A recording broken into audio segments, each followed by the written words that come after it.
Hello guys, welcome back to my channel ত্রিশাজ বাপিতে তোমাদের সকলকে স্বাগত। তো গাইজ, তোমরা সবাই কেমন আছো? আশা করছি তোমরা সবাই ভালো আছো। তো দেখো, আমরা এসে গেছি ধান রহস্য পার্টের সেকেন্ড পার্টে। তো দেখো, ধান তোলা হয়ে গেল আর আমার পাখু তো এখানে খেলা করছে।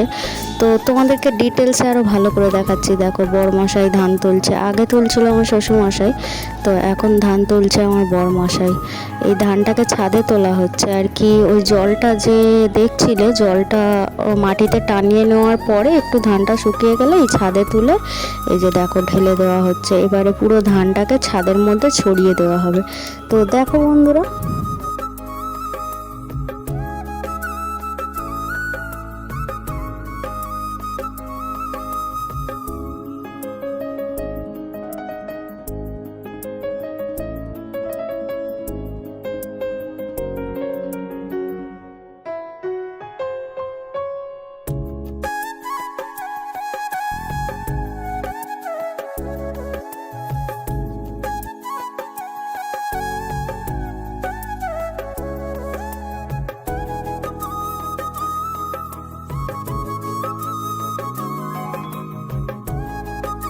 ধানটাকে পুরো ছাদের মধ্যে ছড়িয়ে দেওয়া হচ্ছে, কারণ ধানটা যাতে আরও সুন্দরভাবে শুকিয়ে যায় আর কি রোদের গরমে, যাতে ধানটার মধ্যে আর জল না থাকে, ধানের জলটা যেন সম্পূর্ণভাবে শুকিয়ে যায়, তার জন্য ধানটাকে পুরোপুরি ছাদের মধ্যে ছড়িয়ে দেওয়া হচ্ছে।